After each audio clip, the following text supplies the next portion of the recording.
할렐루야. 주 예수 그리스도 이름으로 하나님 말씀 증거하겠습니다. 마태복음 27장 11절에서 26절까지 말씀을 먼저 봉독하겠습니다. 마태복음 27장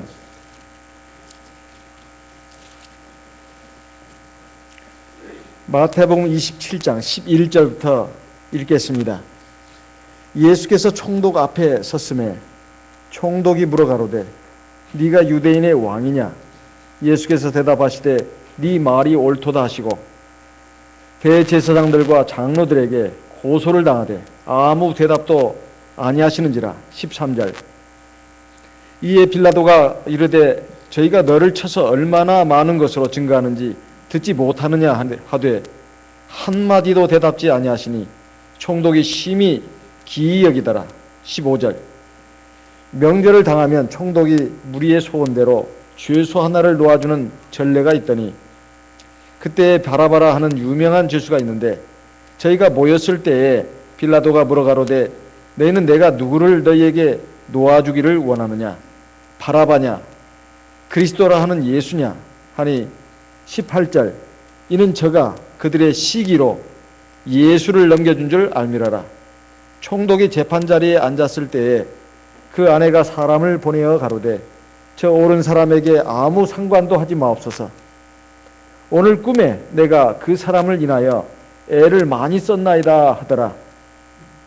20절. 대제사장들과 장로들이 무리를 권하여 바라바를 달라 하게 하고 예수를 멸하자 하게 하였더니 총독이 대답하여 가로되 둘 중에 누구를 너희에게 놓아주기를 원하느냐?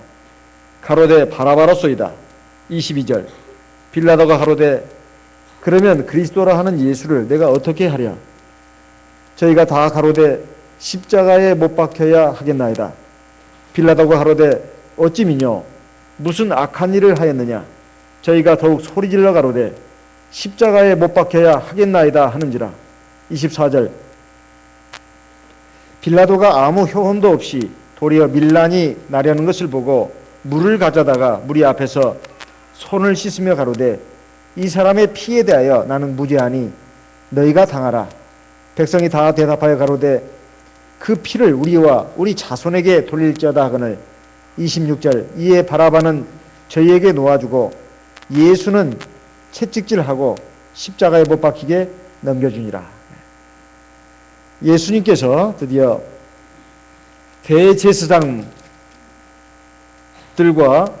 장로들이 모여가지고 예수님을 정죄한 공회, 산헤드린 공회의 심판을 끝내고 나서 그들이 당시 이스라엘을 통치하고 있었던 로마에서 파견한 총독 빌라도 앞으로 예수님을 끌고 옵니다.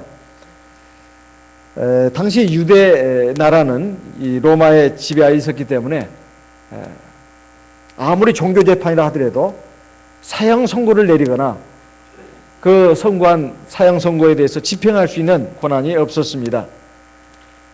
그래서 오직 로마 황제가 보낸 로마 총독의 권한에 속했습니다. 그래서 지난 시간에 우리가 읽었듯이 마태복음 27장 1절 2절에 보게 되면 새벽에 모든 제사장과 대제사장과 백성의 장로들이 예수를 죽이려고 함께 의논하고, 이것은 바로 마태복음 26장에 밤중에 대제사장의 집에서 이루어졌던 산헤드린 공회를 말하는 것입니다. 거기에서 아무리 의논을 해도 거짓 증인들을 내세워 가지고 예수님을 정죄해도 그들은 예수님에게 사형 판결을 내릴 수 있는 권한이 없었고 또 그걸 집행할 수 있는 권한도 없었습니다. 그래서 결국 이제 새벽녘에 가서 이제 그들은 결론을 딱 하나로 모았습니다. 예수를 죽이자. 그래가지고 죽일 수 있는 권한이 없으니까 2절에 결박하여 끌고 가서 총독 빌라도에게 넘겨주니라, 이런 말씀이 나온 겁니다. 이렇게 해서 빌라도 로마 총독 앞에 온 예수님에 대해서 빌라도가 신문을 하는 과정이 나옵니다. 신문을 하는 과정. 죄인으로, 예수님을 죄인으로 죄인으로 일단은 피의자가 돼가지고 신문을 받는 것입니다. 두 번째는 아무리 봐도 자기가 볼 때는 이 예수라고 하는 자가 죄가 없단 말이죠. 그래서 어떻게든지 좀 놓아줘야 되지 않을까. 더군다나 자기 아내가 보낸 사람이 와가지고 어젯밤 꾼 꿈 얘기를 하면서 내가 여러 가지로 그 꿈 때문에 아주 밤잠을 못 이루었다고 그 사람으로 인해서 내가 늘 어마어마한 고통을 당했다. 그러니 당신은 제발 그 예수라는 사람에 대해서 관여하지 말고 놓아주라고 이렇게 이제 하는 말을 들었던 차에 어쨌든 마음이 어떻게든지 자기가 이걸 처리할 수가 없다는 어떤 이제 쉽게 말하면 딜레마에 빠지게 된 겁니다. 그래서 고소한 유대인들과 타협하는 장면이 나옵니다. 6월절 절기를 당해가지고 대명절을 당해서 한 명은 죄수를 한 명은 놓아주는 그러한 제도가 있었기 때문에 이제 사형 판결이 이미 확정된 바라바라와는 흉악무도한 그 범죄자를 가지고 아직 재판이 끝나지 않은 지금 이 예수라는 사람하고 이제 놓고 어떻게든 예수를 좀 구해볼 수 있지 않을까 하는 생각도 가지면서 이제 타협을 하는 장면이 나옵니다. 세 번째는 이제 도저히 자기의 그 생각대로 안 되는 걸 알고 오히려 반란이 일어나는 것을 생각하면서 소동 사태가 일어날 것을 생각하면서 이제 자기가 가진 그 신분의 위치가 흔들릴까봐 이제 결국 그 무리들이 소리치는 대로 예수님을 사형 판결에 넘겨주는 이러한 것으로 오늘 읽은 말씀이 보통 세 부분으로 해서 나옵니다. 여기에 말씀을 보게 되면 사실 빌라도는 예수님이 참 죄가 없다고 하는 것을 잘 알 수가 있었습니다. 여기 예수님이 빌라도 앞에 서가지고 빌라도 총독의 신문 내용 하나는 오직 하나였는데 네가 유대인의 왕이냐 이걸 물었습니다. 그러니까 예수님은 네 말이 옳다. 그러니까 네 말대로 내가 유대인의 왕이다 이런 뜻입니다.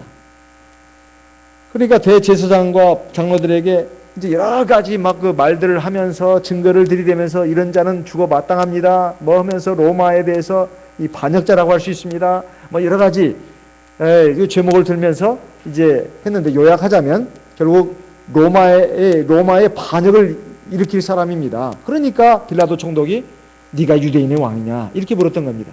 그런데 사실 로마 총독이 물은 질문은 네가 하나님의 선민들이라고 자부하면서 이민족의 지배를 받기 싫어하는 우리 로마 이민족의 지배를 받기 싫어하는 유대인들 항상 그 소요를 일으키고 있고 반란을 꿈꾸고 있는 그 무리들의 우두머리가 맞냐 그 왕이냐 이 뜻입니다.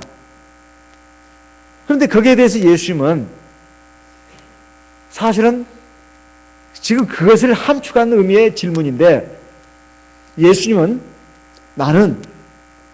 내 나라는 이 세상에 속한 나라가 아니라 하나님 앞에서 자기의 죄인됨을 알고 또 하나님이 보내신 구원자 하나님의 아들 예수 그리스도를 구주로 믿고 구원받는 사람들은 다 하나님의 백성 즉 영적인 유대인 이스라엘 백성이 되게 하는 그런 주인공이 바로 나 예수다 이런 뜻입니다. 쉽게 말하면 동문서답입니다. 지금 빌라도 총독이 신문한 내용은 육적인 그 방면에서 육적인 유대인의 왕이냐고 이제 신문한 것인데 예수님은 나는 영적인 유대인의 왕이다 이런 뜻입니다. 그러니까 사실은 이건 동문서답이라고 할 수 있죠. 육적인 질문에 대해서 예수는 영적인 질문으로 답한 것입니다. 그런데 왜 예수께서 구절절 변명을 안 했겠냐 이 말이에요. 대제사장과 장로들은 봐라고 저자가 지금 입을 벌려서 자기가 유대인의 왕이라고 하지 않았냐. 그러니까 이건 로마의 지배를 받는 이스라엘은 유대는 바로 왕은 로마 황제밖에 없습니다. 그런데 자기가 왕이라고 하니 이건 반역의 수괴가 아니고 뭐겠습니까? 지금 이런 식으로 계속 이렇게 말을 했다고 봐야 됩니다. 그래가지고 여러 가지 증거를 들이대는데 사실 로마 총독이 봤을 때는 증거 같지 않은 증거예요. 보통 그런 그 죄면은 사형입니다. 사형. 옛날부터 지금까지 왕에 대한 반역은 무조건 사형이에요.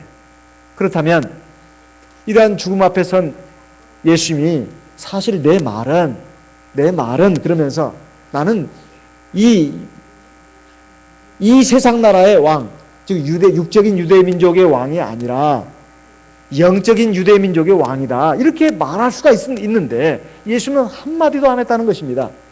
한마디도 안 했어요. 왜 안 했을까요? 이 앞서서 한밤중에 대제사장의 집에서 이루어진 그런 불법 재판에서 대제사장이 예수님에게 질문한 내용은 뭐였습니까? 네가 하나님의 아들이냐 이거였습니다. 네가 하나님의 아들 그리스도냐. 이것은 지난 시간에 우리가 살펴봤습니다. 마태복음 26장 63절에 마태복음 26장 63절의 내용입니다. 네가 말했다. 네 말도 옳다. 그러니까 대제사장이 질문한 내용은 신성모독에 관한 제목입니다. 사람이 돼가지고서 하나님이다, 하나님의 아들이다 하는 신성모독이다 이 말이에요. 그러니까 이게 종교재판으로 치면 사형 판결에 해당하는 내용입니다. 그런데도 예수님은 그대로 그 중요한 핵심에 대해서 시인을 했다 이 말이에요. 네 말대로 내가 하나님의 아들 그리스도다. 그러면서 내가 너에게 말하는데 이후에 인자가 권능의 우편에 앉는 것과 하늘 구름을 타고 오는 것을 볼 것이다. 예수님 십자가에서 돌아가시고 부활하셔가지고 하나님 보좌 우편에 앉아가지고 세상 끝날까지 하나님의 백성들을 돌보시고 지켜주시고 구원의 완성이 이르도록 이끌어가실 그런 구주라고 하는 거, 이것을 얘기하셨고 또 세상을 심판하러 오실 심판주 하나님이라는 것까지 그냥 한 구절에서 다 얘기를 하신 겁니다. 그런데 오늘 그 로마 총독 앞에서 한 말은 육적인 유대인의 왕이 아니라 바로 영적인 유대인의 왕이라고 하는 것을 말한 것인데 구구절절 변명을 하지 않았다 이 말이에요. 왜 그랬을까요? 이것은 바로 예수님께서 사실은 이렇게 가만히 있어야만 결국은 육적인 로마 세상법에 의해서 결국 예수님이 사형 판결에 해당되는 죄인으로 확정이 되는 겁니다.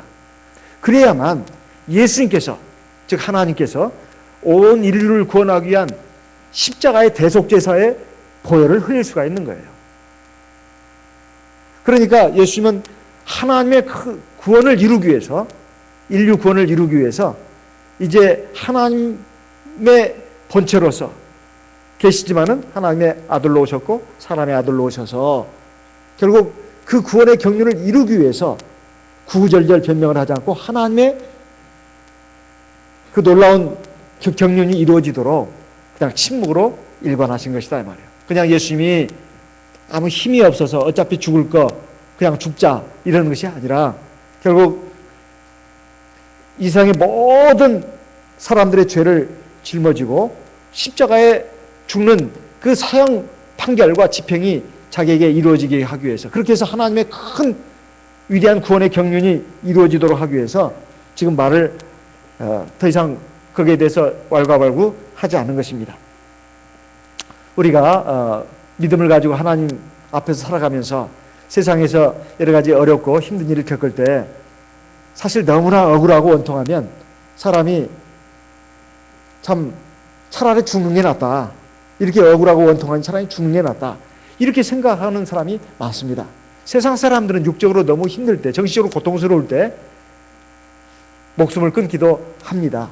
하지만 우리 하나님의 백성들은 하나님께서 나를 향한 위대한 경륜이 있다는 것을 알고 믿고 절대 인간적으로 세상적으로 생각을 한 나머지 극단적인 어떤 절망의 길을 선택한다거나 아니면 불신앙자처럼 또는 세상 사람처럼 자기의 어떤 감정으로 혈기로 그것을 대체해서는 안 되겠다, 이런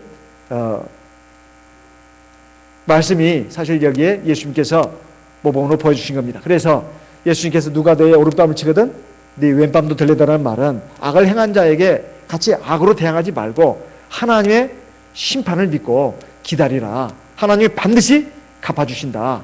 이런 말씀을 우리가 또 깨달을 수 있습니다. 그래서 예수님께서는 하나님의 큰 구원의 경륜이 이루어지도록 하기 위해서 지금 여기에 대해서 한마디도 대답지 않았다. 이렇게 나옵니다. 이것을 본 로마 총독 빌라도가 굉장히 아주 참 이상하게 생각을 했습니다. 14절에 한마디도 대답지 아니하시니 총독이 심히 기이 여기더라. 우리가 살아가면서 어떤 어려운 일에 내가 사람으로 하여금 그 사람이 더 죄를 짓지 않도록 내가 내 정당한 말을 하고 그리고 내가 억울한 어떤 일을 겪을 때 내 소명을 하는 것은 필요한 일입니다. 하지만 그렇다 해서 해도 안 될 때는 그렇다 해서 그걸 가지고 그냥 그 사람이 하는 만큼 나도 해줘야 되겠다 이렇게 할 것이 아니라 사실 하나님의 선한 역사를 믿으면서 참고 기다리는 것이 우리에게 필요하고 이것이 바로 신앙적인 모습이다 이렇게 말씀드릴 수 있습니다. 그래서 이제 빌라도 총독이 명절 유대인의 종교 명절에 석방을 시켜주는 하나의 그 제도를 활용해 가지고 그 바라바라고 하는 그 흉악한 그 사형수를 갖다가 이제 예수님과 함께 이렇게 이게 선상에 올라가지고 이 바라바 대신에 예수를 풀어주는 방법이 어떻게나 아마 생각을 했던 것 같습니다. 그래서 물었습니다. 17절에 저희가 모였을 때 빌라도가 물어가로되 너희는 내가 누구를 너희에게 놓아주기를 원하느냐 바라바냐 그리스도라는 예수냐. 여기 18절에 보면 빌라도 총독은 알았습니다. 이는 저가 즉 빌라도가 즉 유대인들이 즉 대제사장들과 장로들 그러니까 유대 종교 지도자들이 예수님을 시기 질투해 가지고 이 사형 판결에 넘겨준 것을 알았다는 것입니다. 그래서 그렇게 이제 생각을 하면서 어떻게든지 예수를 좀 풀어줘야 되지 않을까. 왜냐하면 자기가 아무리 봐도 이 예수라는 사람이 로마 법에 위배돼 가지고 사형 판결을 받을 사람이 아니다. 이것을 자기가 알았다는 것입니다. 더군다나 자기 아내가 보낸 사람의 말은 더욱더 이 빌라도 총독의 마음을 흔들었습니다. 19절에 보면 총독이 재판 자리에 앉았을 때에 그 아내가 사람을 보내어 가로되 저 옳은 사람을 아무 상관도 하지 마옵소서.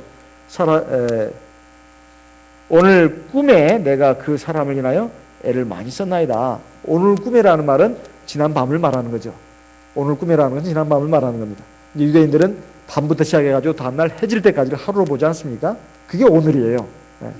그러니까 간밤에 즉 아마 새벽녘에 꿈을 꿨겠죠. 내가 꿈에 굉장히 예수라는 사람 때문에 굉장히 내가 애를 먹었다. 그러니 제발 저 옳은 사람이라고 또 말하고 있습니다. 옳은 사람. 사실 성경에는 나오지 않습니다. 성경에는 나오지 않지만 역사의 기록에 의하면 이 빌라도 총독의 부인이 빌라도와 함께 이스라엘 나라로 오면서 자기가 가졌던 옛날의 종교를 버리고 하나님을 믿는 여호와 하나님을 믿는 유대교로 개종을 했다는 기록이 있습니다. 그의 이름까지 나오는데 사실 성경에 나오지 않습니다. 클라우디아 프로클라라고 하는데 클라우디아 프로클라. 근데 이 사람이 유대교로 개종한 사람으로서 하나님을 잘 믿는 아주 독실한 신앙을 가진 사람이었다는 겁니다. 그래서 아마 이것이 어떻게 그렇게 됐는지는 잘 알 수는 없지만 유대인 나라에 와서 보니까 유대인들이 생활을 보고 감화를 받았든지 아니면 예수님이 전하는 말씀을 어떤 규동량에서 들었든지 간에 어쨌든 여호와 하나님을 믿는 이 유대인들의 그 신앙에 감화가 돼가지고 개종을 한 것으로 나와 있습니다. 어쨌든 그것이 사실이든 아니든 지금 빌라도 총독의 부인이 간밤에 꿈을 꿨다고 할 정도라면 그리고 이거 옳은 사람이라고 이렇게 말하는 것을 보게 되면 예수님에 대해서 어느 정도 소문을 통해서 아니면 그의 하는 일을 직접 보았든지 어쨌든 간에 알고 있었다는 것입니다. 그래서 이것이 간밤에 그 꿈이 진짜 꿨는지 안 꿨는지는 모르겠습니다만 어쨌든 꿈 얘기를 이제 하면서 자기 남편이 하는 일을 막으려고 했는지도 모릅니다. 그렇다면은 사실 이 빌라도의 부인은 그나마 그래도 하나님 앞에서 참 큰 죄를 범하지 않는 그러한 사람으로 남을 수가 있었던 것이 아닌가 싶습니다. 그에 반해서 빌라도 총독은 자기가 아무리 봐도 예수라는 사람은 사형 판결을 받을 만한 그 중죄가 없다. 그리고 또 사형 판결을 쓰면 안 된다는 것도 알고 있었습니다. 그런데도 그는 결국 자기의 어떤 타협책에 대해서 유대인들이 전혀 받아들이지 않고 예수를 사형 판결에 쳐야 된다고 그렇게 하니까 이 빌라도가 자기가 이렇게 애쓴 것이 아무 효험이 없다는 걸 알았다고 했습니다. 24절에 빌라도가 아무 효험도 없이 도리어 밀란이 나려는 것을 보고, 그러니까 빌라도가 노력을 안 한 것이 아니라 자기 딴에는 노력을 했다고 하는데 도리어 이게 백성들이 반란을 일으키고 소동이 일어날 것을 생각한 나머지, 그러면 이제 자기가 나중에 로마 황제로부터 문책을 당한다는 것이죠. 그러면 자기 지위가 흔들릴 수가 있고 또 그 자리에서 쫓겨날 수도 있습니다. 그래서 이제 그런 것을 두려워한 나머지 이건 안 되겠구나, 어쩔 수 없이 이건 안 되겠구나 싶어가지고 이제 그 무리들 앞에서 물을 가져다가 손을 씻으면서 나는 이 일에 대해서 무죄하다, 이렇게 지금 말하고 있습니다. 너희가 당해라. 나는 여기에 대해 무죄하다. 너희가 당해라. 이걸 보게 되면 이 확실히 빌라도가 예수님의 그 무죄에 대해서 확신하고 있었다는 것입니다. 그런데 그러면 빌라도는 결국 무죄인가? 절대로 무죄가 되지 않는다는 것입니다. 우리가 세상에서 옳고 그른 거, 우리가 옳은 일을 그러다 하고 그런 일을 옳다고 하는데 절대 동조가 돼서는 안 됩니다. 한패가 돼서는 안 된다 이 말이에요. 그리고 자기가 분명히 권한을 갖고 있습니다. 빌라도 총독은 사형 판결을 내리고 그걸 집행할 수 있는 권한이 로마 총독에게 있어요. 그런데 자기가 그 책임과 권한을 갖다가 분명히 행사할 수 있는데도 불구하고 그저 자기의 그 지위가 흔들릴까봐, 또 자기의 지위가 없어질까봐 이걸 두려워한 나머지 그저 사람들의 어떤 그 위협, 이런 것에 의해서, 선동에 의해서 결국 자기 양심을 저버리고 주 예수를 갖다가 사형 판결에 넘겨주고 결국은 그 집행을 한 것은 사실은 자기가 아무리 아니라고 해도 부인을 해도 결국 예수를 죽인 자는 빌라도가 되는 것입니다. 그래서 로마 군병들이 결국은 이 사형 판결 집행 명령에 의해서 예수님을 찌른 것이지, 십자가에 못 박은 것이지, 유대인들이 예수님을 십자가에 못 박은 게 아닙니다. 로마 군병들이 빌라도 총독의 명령에 의해서 못 박은 것이다 이 말이에요. 우리가 이것을 보게 되면 사실 사람의 양심이라고 하는 것이 얼마나 무력한 것인가 하는 걸 알 수가 있습니다. 아무리 사람이 옳고 그른 것을 분별하는 것이 사람의 양심이고, 세상 많은 사람들이 흔히들 그렇게 말합니다. 꼭 하나님을 믿어야 되나, 신을 믿어야 되나, 사람이 자기 양심대로 살면 되지, 그리고 자기 도덕 기준에 의해서 바르게 살면 되지, 무슨 신이란 말인가, 내가 양심껏 양심대로 살면 되지, 하나님의 법 찾고 그런단 말인가, 이렇게 그 말하는 사람들이 굉장히 많습니다. 그런데 베드로전서 2장 22절에 분명히 이렇게 말씀하고 있습니다. 베드로전서 2장 22절 말씀 같이 읽어보겠습니다. 베드로전서 2장 22절 같이 읽어보겠습니다. 베드로전서 2장 22절 저는 죄를 범치 아니하시고 그 입에 괴사도 없으시며 욕을 받으시되 대신 욕하지 아니하시고 고난을 받으시되 위협하지 아니하시고 오직 공의로 심판하시는 자에게 부탁하시며 친히 나무에 달려 그 몸으로 우리 죄를 담당하셨으니 이는 우리로 죄에 대하여 죽고 의에 대하여 살게 하려 하심이라. 여기 보게 되면 예수님이 죄를 범치 않았다, 성경은 분명히 그걸 증명하고 있고, 그 입으로 범죄한 것도 하나도 없었다고 말씀하고 있습니다. 빌라도 총독은 이것을 아는데도 불구하고 결국 예수님을 또 놓아줘야 된다는 것을 알면서도 불구하고 결국 자기 양심의 명령대로 수행하지 못하고 결국 대제사장들과 장로들의 그 선동, 거기서 오는 그것에 의해서 압력을 느낀 나머지 결국 예수님을 죽게 넘겨줬습니다. 그래서 우리가 알아야 할 것이, 여기서 알아야 할 것이, 신앙인으로서 우리가 알아야 할 것이, 사람의 양심이라고 하는 것은 능력이 없다는 것입니다. 사람의 양심이라고 하는 능력이 없다는 거예요. 양심은 나를 일깨워주고 옳고 그런 것이 무엇인지 어느 정도는 가르쳐주는 힘은 있습니다. 하나님은 모든 세상 사람들에게 양심을 넣어줬어요. 양심이라는 것은 좋은 마음이라는 뜻이 아니라 시비곡절, 옳고 그런 것을 분별할 수 있는 그런 마음의 능력을 갖다가 판단 능력을 양심이라고 합니다. 영어로는 conscience라고 하는데요. 양심은 우리말로 그 착할 양자에다가 좋을 양에다가 마음심자를 씁니다. 근데 이거 양심이라는 것이 좋은 마음이라는 뜻이 아니고 옳고 그런 것, 선과 악을 분별할 수 있는 마음의 능력, 이걸 갖다가 양심이라고 하는 겁니다. 그 양심을 하나님께서는 다 넣어줬다는 거예요. 그래서 하나님을 모르는 세상에 많은 사람들, 또 믿지 않는 세상 사람들, 심지어는 저 원시 그 아프리카 뭐 이런 그 부족들도 양심을 하나님이 다 넣어줬다는 거예요. 그래서 사람을 죽이면 안 된다. 그리고 남의 물건을 훔치면 안 된다. 사람 때리면 안 된다. 남을 해치면 안 된다.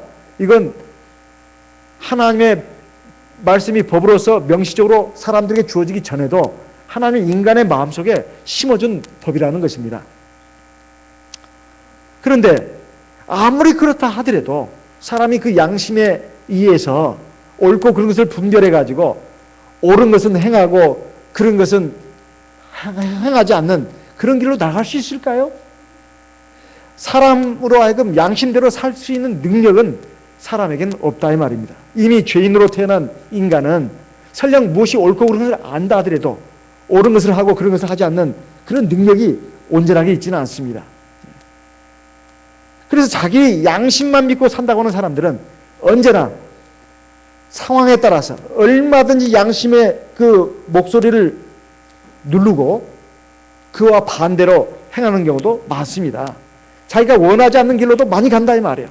그래서 바울 사도가 이것을 우리에게 보여줬습니다. 로마서 7장 15절 말씀을 보겠습니다. 로마서 7장 15절. 로마서 7장 15절. 로마서 7장 15절. 나의 행하는 것을 내가 알지 못하노니 곧 원하는 이것은 행하지 아니하고 도리어 미워하는 그것을 함이라. 18절. 로마서 7장 18절. 내 속 곧 내 육신에 선한 것이 거하지 아니하는 줄을 아노니 원함은 내게 있으나 선을 행하는 것은 없노라.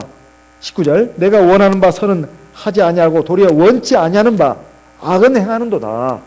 21절. 그러므로 내가 한 법을 깨달았노니 곧 선을 행하기 원하는 나에게 악이 함께 있는 것이로다. 내 속사람으로는 하나님의 법을 즐거워하되 내 지체 속에서 한 다른 법이 내 마음의 법과 싸워 내 지체 속에 있는 죄의 법 아래로 나를 사로잡아 오는 것을 보는도다. 오호라 나는 공고한 사람이로다. 이 사망의 몸에서 누가 나를 건져내랴. 흔히들 말하기를, 이건 바울 사도가 구원받기 전에 마음의 상태를 말한 것이라고 이렇게 말합니다. 천만의 말씀입니다. 구원받기 전이든 구원받은 후든 우리가 하나님을 떠나서 인간의 양심만 가지고 하나님 앞에 온전히 설 수 있는 사람은 한 사람도 없다는 거예요. 자기 마음속에 내가 아무리 옳은 거 또 좋은 길로 가야 된다, 그걸 알고 있으면서 그렇게 못한다는 것입니다. 그럼 세상에 범죄는 없게요? 살인사건이라든가 그 밖에 여러 가지 뭐 성폭행 사건이라든가 또는 간통 사건이라든가 그 밖에 여러 가지 추악하고 아주 나쁜 일들이 세상에 많이 일어나고 있습니다. 꼭 드러난 일만 악한 일이 아니라 드러나지 않는 악한 일도 너무 많습니다. 그러면 이것을 어떻게 해? 그럼 하나님의 백성이라고 해서 예외가 있느냐? 예외가 없습니다. 하나님의 백성도 마찬가지라는 거예요. 오로지 뭐 자기 양심만 가지고 하나님을 믿고 그러는 게 아니다는 겁니다. 그러면 믿음만 가지고 되는가? 믿음이라는 것도 사실 롤러코스터 타는 것 같습니다. 어떤 때는 믿음이 막 그 하늘까지 올라가는 것 같고 밑에는 또 툭 쳐지는 것 같고 올라갔다 내려갔다. 그 믿음이라는 것도 사실 좋을 때도 있고 나쁠 때도 있고 다 그런 것이지 믿음만 가지고 되는 것이냐 이 말이에요. 그것도 어림없는 반푼어치도 없습니다. 그러면 굳이 우리가 이 참예수에 있어야 할 이유도 없어요. 세상 사람들도 다 믿음 찾고 있는데요. 뭐 믿음 가지고 뭐 오로지 주 예수 믿음만 가지면 된다고 그러는데 믿음은 기본적인 것입니다. 시작부터 끝까지 있어야 될 것이 믿음만 가지고 되는 것이 아닙니다. 사람이 믿음이라고 하는 것이 유대인들은 그러면 예수님이 오시기 전에 믿음이 없었나 이 말이에요. 이것을 해결해 주는 방법이 뭔가? 바로 생명의 성령의 법입니다. 8장 1절로 넘어가서 그러므로 로마서 8장입니다. 1절에 그러므로 이제 그리스도 예수 안에 있는 자에게는 결코 정죄함이 없나니 무슨 뜻일까요? 2절 이는 그리스도 예수 안에 있는 생명의 성령의 법이 죄와 사망의 법에서 너를 해방하였습니다. 여기 보면 생명의 성령의 법이라고 나옵니다. 이게 무슨 말이냐? 하나님의 법이 하나님의 도움, 성령의 도움심이 없이는 인간을 다 죄인으로 정죄합니다. 그리고 아무리 자기 믿음으로 또는 양심으로 그걸 지키려 해도 다 지킬 수가 없어요. 지킬 수가 없습니다. 그럼 어떻게 되냐? 인간은 구제불능입니다. 그래서 하나님 그걸 아시고 먼저 순서를 정했습니다. 3절 율법이 육신으로 말미암아 연약하게 할 수 없는 그것을 그렇죠. 우리 사람은 육신이 약해가지고 하나님의 율법을 다 지킬 수가 없단 말이에요. 그럼 어떻게 해야 되느냐? 하나님은 하실 수 있다는 거예요. 오직 하나님만. 그 방법이 두 단계로 나옵니다. 어떻게 해요? 첫째, 그 죄를 인하여 자기 아들을 죄 있는 육신의 모양으로 보내어 육신의 죄를 정하사 그래요. 예수님을 십자가에 못 박아줘 죽게 하는 것입니다. 피를 흘리게 하는 거예요. 그래서 그 피를 믿고 의지해가지고 세례를 받으면 값없이 의롭게 되는 것입니다. 값없이 의롭게 되는 거예요. 그 다음부터 또 어떻게 되느냐? 성령을 주시는 거예요.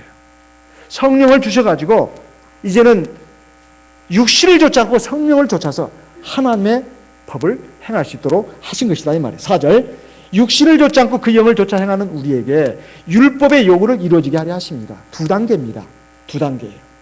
첫째는 예수님을 십자가에 못 박아서 피를 흘리게 하고 그 피를 의지해서 거기서 옆구리에 물이 나왔지 않습니까? 우리가 물 세례 받을 때 그 물은 바로 예수님의 옆구리에서 나온 피를 대용하는 것입니다. 그래서 값없이 벌써 의의 옷을 입고 하나님의 자녀가 딱 되는 거예요. 일단 신분 자체가 바뀐다니까요. 하나님의 자녀가 된 다음에 그러면 이제 장땡이냐? 아니에요. 이제는 속이 바뀌어야 되는 겁니다. 바로 성령을 우리가 받아가지고 성령을 의지하고 성령을 순종해서 내 안에 하나님의 법이 이루어지도록 하는 것입니다. 그래서 성령을 주신 거예요. 그래서 성령을 주신 겁니다. 성령은 또 대제사장의 역할을 합니다. 우리가 믿음으로 성령을 의지해서 순종할 수 있게 할 뿐만 아니라 우리가 성령을 의지하지 못할 때도 있잖아요. 그러면 성령을 의지해서 우리가 회개기도 하는 것입니다. 그러면 성령이 바로 대제사장으로서 하나님 보좌 우편에서 내 죄를 위해서 속죄제사를 드려주는 거예요. 그렇게 해서 하나님의 의가 이루어지는 것입니다. 그렇게 해서 점점점 순종 부분이 커지고 이제 회개 부분은 점점 줄어들겠죠. 점점 완성돼 나가니까. 그렇게 해서 구약시대에 하나님의 법 그리고 제사제도 이것이 신약시대도 그대로 완비된 형태로 우리에게 주어진 것이다 이 말이에요. 구약시대 이스라엘 백성들도 오직 믿음으로만 구원받은 게 아니라 믿고 순종함으로. 그러면 100% 다 믿고 순종해서 하늘나라 가는가? 절대 그러지 않습니다. 믿고 순종하는 것이 항상 첫째입니다. 그렇지만 항상 인간은 약하기 때문에 불신앙, 불순종이 있게 마련입니다. 그 불신앙과 불순종으로 인해서 짓는 죄를 어떻게 할 것이냐? 바로 제사제도입니다. 제사제도. 속죄제사라는 말이에요. 이걸 오늘날로 말한다면 회개기도입니다. 회개기도. 우리가 성령기도는 그래서 두 가지가 있어야 합니다. 크게 두 가지. 하나님의 성령이 내 연약한 믿음, 육신을 붙들어가지고 하나님 말씀에 순종하도록 도와주십시오. 첫 번째 기도. 두 번째 기도는 하나님 내가 믿음이 약해서 육신이 약해서 하나님 앞에 죄를 지었습니다. 이거 사해 주십시오. 이것이 있어야 합니다. 물론 그 앞에 감사 기도도 있어야 되고 또 하나님 앞에 맡기는 기도, 의탁 기도가 있어야 돼요. 기도는 그렇게 크게 네 가지로 나눠집니다. 첫째는 감사, 두 번째는 간구, 영적인 간구가 먼저 있어야 되겠죠. 육적인 간구는 뒤따라가면 됩니다. 세 번째는 회개, 네 번째는 의탁. 아버지 뜻대로 내 원대로 마시고 아버지 뜻대로 이루어 주십시오. 이것이 기도의 4대 요소입니다. 큰 기둥이다 이 말이에요. 그래서 이것이 바로 생명의 성령의 법입니다. 하나님의 법을 인간의 의지로, 양심으로 혹은 믿음으로 다 지킬 수가 없어요. 그러나 성령을 의지하고 성령을 순종하면 다 지킬 수가 있습니다. 다 지킨다는 말은 온전히 100% 지킨다는 말이 아니라 지킬 수 있도록 하는 것이 앞바퀴가 되고, 지키지 못한 부분은 성령이 내 대제사장이 돼가지고 나를 위해서 속죄제사를 드려준다는 말입니다. 그래서 하나님의 의가 이루어진다는 말이에요. 이러한 그것을 우리에게 주셨는데, 우리가 보통 하나님의 백성들이 이 빌라도를 통해서도 우리가 배워야 합니다. 인간은 양심으로 하나님의 의를 이룰 수 없다. 그리고 인간은 양심의 그 한계와 도덕의 그 한계를 분명히 갖고 있다는 것을 우리가 알 수 있다 이 말이에요. 그런데도 세상의 많은 사람들은 하나님을 거부하면서 믿지 않으면서 어리석게도 이렇게 말합니다. 나는 내 양심을 믿고 산다. 나는 내 진실을 믿고 산다.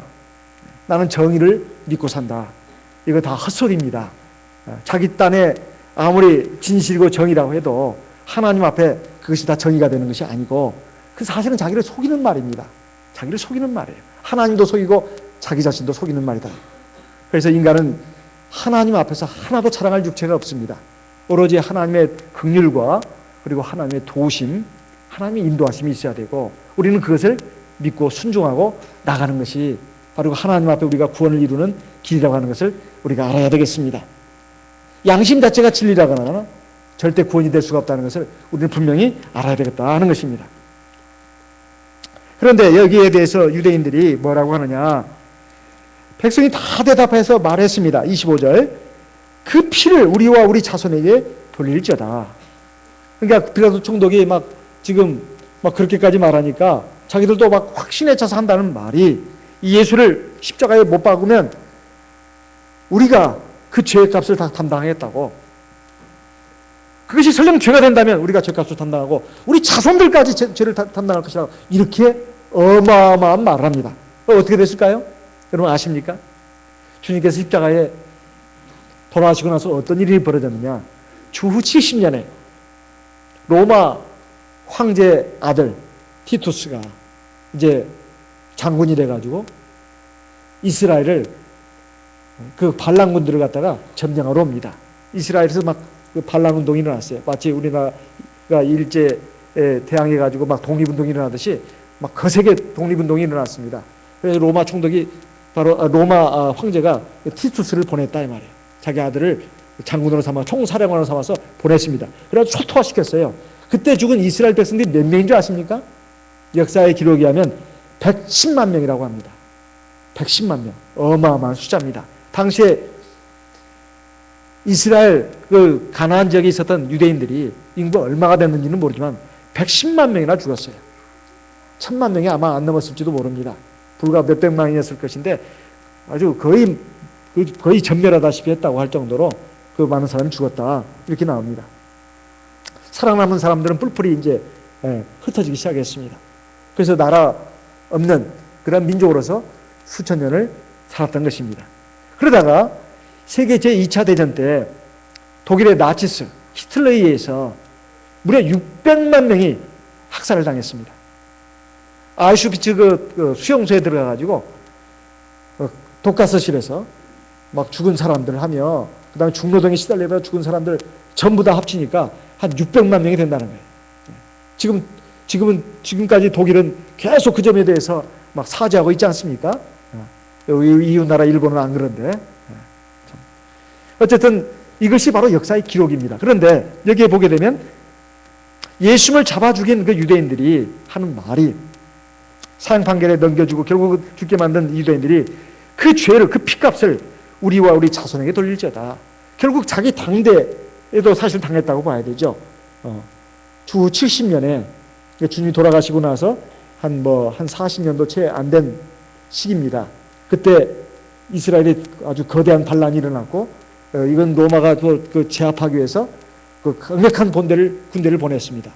그래가지고 110만 명이 몰살당했고, 그리고 그 후에 세계 제2차 대전 때 600만 명이 독일 나치스에 의해서 희생당했다고 하는 것은 이것이 얼마나 그대로 이루어졌는가 하는 것을 알 수가 있습니다. 하나님을 두려워하지 않고 이렇게 행하는 사람은 가차가 없다는 걸 알 수가 있습니다.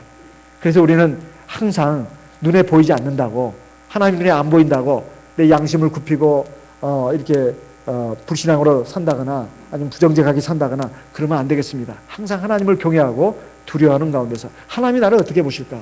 가령 누가 나에게 욕을 했대, 나도 한번 쏘아주고 싶은 마음이 항상 일어납니다. 그렇지만은 그때마다 하나님이 나를 어떻게 보실까? 이렇게 생각을 해야 합니다. 하나님은 내 마음까지도 꿰뚫어 보십니다. 저 사람은 저러더라도 나는 그러면 안 된다. 항상 이런 마음을 가져야 합니다. 그리고 하나님 앞에서 항상 정직하게 해야 되겠다 이 말이에요. 그래서 제가 언젠가도 말씀드렸잖아요. 고속도로 다니다 보면은 휴게소면 화장지가 떨어져 가지고 제가 애를 먹은 적도 있었습니다. 지금은 그러지 않습니다만. 누가 가져가 버리더라고요. 그러면 우리 하나님의 백성들도 그러면 되느냐? 절대 그러면 안 된다 이 말이에요. 자기는 화장지 하나를 쓸 적이 있습니다만 나중에 여러분 잘 보세요. 잘 보시면 하나님이 많은 것을 나에게서 가져가시는 걸 알 수가 있습니다. 밑 빠진 독에 물 붓게예요.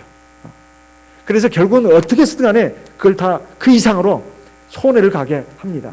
그렇지만 하나님 앞에서 내가 작은 선행이라도 베풀고 뭔가 내가 희생하고 뭔가 봉사하고 하는 것들은 하나님이 다 기억하십니다. 정말입니다. 이건 하나님의 말씀에도 있고 이건 실제 그렇게 됩니다. 하나님이 다 갚아주십니다. 다 갚아주신단 말이에요. 이게 하나님이 살아계신다는 증거입니다.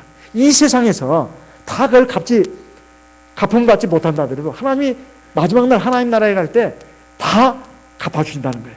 이걸 꼭 우리가 기억을 해야 되겠습니다. 불의와 죄악에 대해서는 하나님이 단호하게, 그래서 하나님 백성은 단호하게 배격을 해야 되고 진리에 대해서는 철저히 따라야 된다. 그리고 하나님의 말씀, 하나님의 법, 이걸 자꾸 율법이라고 튕기칠 것이 아니라 하나님의 말씀과 율법은 우리의 생명과 행복을 위해서 주신 것입니다. 그러니까 이것을 무슨 율법주의자라고 자꾸 몰아붙이면서 그걸 막 안 지켜도 되고 믿음만 지키면 된다. 세상 일반교회 잘못된 그런 가르침을 따라가면 안 됩니다. 하다가 못 지키더라도 그래 지키려고 애를 써야죠. 못 지키는 부분에서 내가 회개를 해야 되는 겁니다. 이게 정상적인 믿음입니다. 그러면 하나님이 용서하시는 겁니다. 그리고 지킬 수 있는 믿음도 주시고 지혜도 주시고 능력도 주시고 결국 하나님이 우리에게 영원한 생명과 영원한 복락을 주시는 것입니다. 로마서 2장을 보겠습니다. 로마서 2장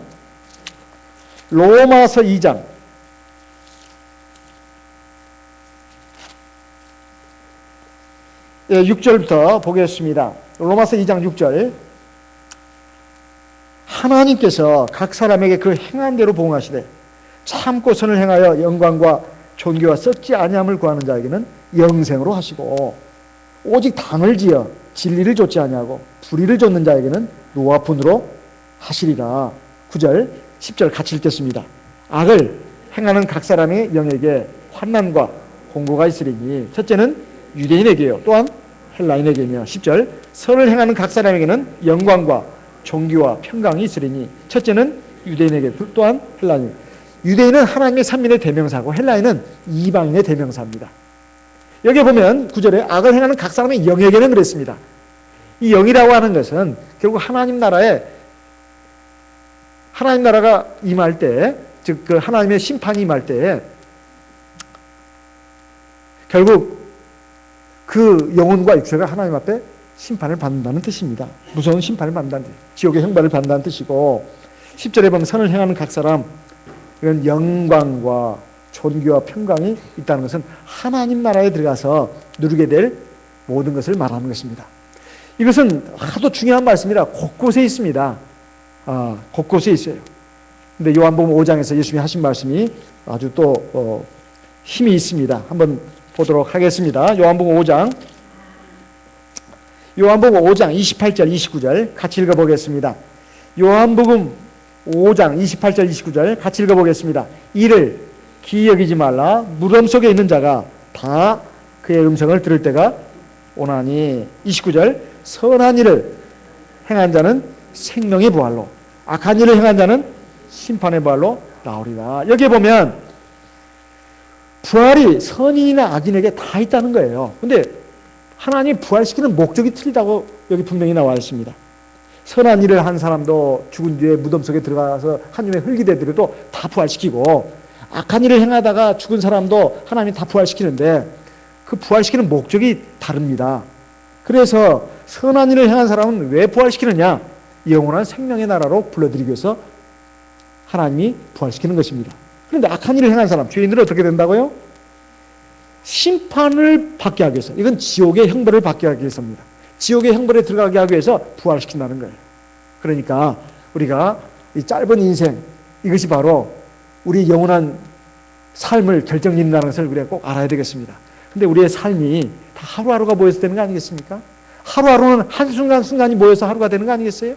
그러니까 매 순간순간 하루하루가 하나님 앞에서 믿음으로 바르게, 그리고 경건하게, 착하게, 아름답게 사는 저희들이 삶이 되어야 되겠습니다.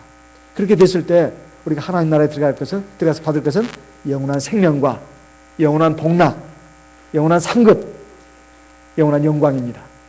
이러한 것을 우리가 다 누리는 하나님의 백성 되시기를 바랍니다. 이 시간 들으신 말씀을 마음에 되새기면서 기도의 제목으로 삼아서 우리 하나님께 기도하겠습니다. 하나님, 우리에게 믿음을 더해 주시고 성령의 능력으로 충만하게 하셔서 우리가 내 양심, 내 판단, 이것이 하나님의 성령의 도우심을 받아서 하나님 말씀에 순종할 수 있도록 저희를 이끌어 주시옵소서. 다 같이 기도하겠습니다. 그리고 오늘 회당에 들어오기 전에 참 하나님 앞에 감사할 또 소식도 들었습니다. 우리 교회 그 박인덕 형제 그 고모 되시는 박숙 성도님, 어제 그 뇌출혈로 이렇게 병원에 가셨는데 참 상당히 그 위급한 상황이라고 할 수 있었습니다. 그런데 다행히 그 시술을 빨리 해가지고 이게 참 생명에 위험이 없었고, 또 그 이후에 만약 그대로 방치했더라면 더 큰 어려움에 빠졌을 것인데 하나님이 이렇게 지켜주셔가지고 그래도 지금 병원에 입원 중이시라고 합니다. 보람의 병원에요. 그래서 우리 그 성도님을 위해서 우리 같이 기도해 주시기 바랍니다. 하나님께서 늘 이렇게 예배, 하나님 앞에 잘 나와서 예배드리고 하나님 의지하고 사는 참 그 외로운 우리 성도님 하나님께서 지켜주시고 보살펴 주신 것을 느낄 수가 있습니다. 하나님께서 아무쪼록 붙들어 주시고 지켜주시고 건강한 몸으로 회복할 수 있도록 인도해 주십시오. 우리 다 같이 우리 박숙 성도님을 위해서 같이 기도하겠습니다. 다 같이 기도하겠습니다.